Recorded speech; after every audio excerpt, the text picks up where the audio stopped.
गुजरे जमाने की अदाकारा शर्मिला टैगोर ने हिंदी फिल्मों में जो मुकाम हासिल किया है वो बहुत कम लोगों को ही नसीब हुआ है। साल 1959 से 1984 तक रुपहले पर्दे पर शर्मिला के रूप और अदाओं का राज रहा है। वह 1991 से 2010 तक अलग अंदाज में पर्दे पर सक्रिय रही। उन्होंने बेहतरीन अभिनय के लिए 2 बार राष्ट्रीय फिल्म पुरस्कार और 2 बार फिल्म फेयर पुरस्कार से नवाजा जा चुका है। बंगाली ब्यूटी शर्मिला टैगोर के बारे में ऐसी बहुत सी बातें हैं जो उनके फैंस को बहुत पसंद है। अब उनकी फिल्मों का चुनाव ही ले लीजिए। एक के बाद एक शर्मिला ने ऐसी कई हिट फिल्में की थी जहां वो 60-70 के दशक की फेमस एक्ट्रेस बन गई थी।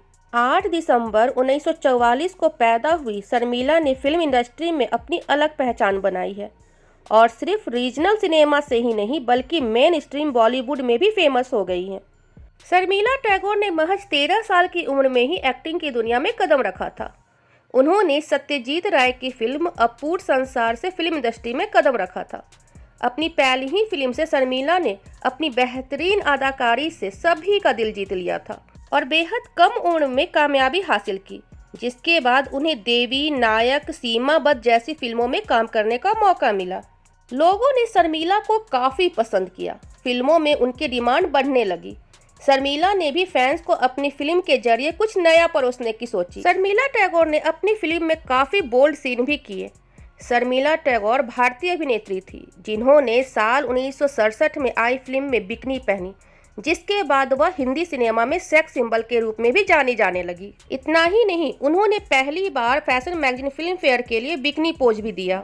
इतनी बड़ी एक्ट्रेस होना और जिंदगी में कुछ दिलचस्प न होना, भला ऐसे कैसे हो सकता है। शान शौकत शोहरत हासिल करने के बाद भी शर्मिला की जिंदगी में प्यार की कमी थी, जिसे मंसूर अली खान पटौदी ने पूरा किया। मंसूर अली खान उस दौर में भारतीय क्रिकेट टीम के कप्तान हुआ करते थे। दोनों की मुलाकात 1965 में हुई थी। दोनों एक कॉमन फ्रेंड के जरिए मिले थे। वैसे शर्मिला को तो क्रिकेट बहुत पसंद था, लेकिन मंसूर अली खान पटौदी को बॉलीवुड के बारे में कोई जानकारी नहीं थी। शर्मिला को पहली ही मुलाकात में नवाब पटौदी का सेंस ऑफ ह्यूमर बहुत पसंद आया था। 1965 से लेकर 1969 तक शर्मिला टैगोर को रिझाने के लिए मंसूर अली खान ने कई गिफ्ट दिए। उन्होंने शर्मिला को एक फ्रिज भी गिफ्ट किया था, लेकिन शर्मिला से हाँ करवाना इतना आसान नहीं था। गुलाब के गुलदस्तों और कई चिट्ठियों के बाद ही शर्मिला ने हाँ की थी। इन लव बर्ड्स का एक किस्सा और भी मशहूर है। कहते हैं कि एक मंसूर अली खान पटौदी को सी ऑफ करने के लिए शर्मिला शूटिंग छोड़कर अहमदाबाद एयरपोर्ट चली गई थी। इसके बाद जब टाइगर पटौदी उनसे पूछा कि क्या वो उनके साथ चलेगी, तो शर्मिला ने झट से हाँ कर दी। उनके साथ ट्रिप पर चली गई। शर्मिला टैगोर ने तो प्रपोजल एक्सेप्ट कर लिया था, लेकिन साथ ही शादी के लिए उन्होंने एक शर्त भी रखी थी। शर्मिला ने कहा था कि अगर मंसूर अली खान अपने अगले मैच में छक्कों की हैट्रिक लगाएंगे तभी वो उनसे शादी करेगी। अब ये कौन सी मैच थी ये तो याद नहीं है, लेकिन इसके बाद इन दोनों की शादी जरूर हो गई। दोनों की शादी में काफ़ी मुश्किलें आई। इन दोनों की शादी की सबसे बड़ी मुश्किल ये थी कि दोनों बहुत ही अलग बैकग्राउंड से आते थे। शर्मिला फिल्मी बैकग्राउंड से थी और नवाब साहब क्रिकेट से। दोनों का धर्म भी अलग था, दोनों के खानदान भी अलग थे, लेकिन फिर भी दोनों ने अपने परिवार वालों को मना लिया। इन दोनों की शादी के बाद भी कई लोग बस ये इंतजार कर रहे थे कि कब ये शादी टूटे।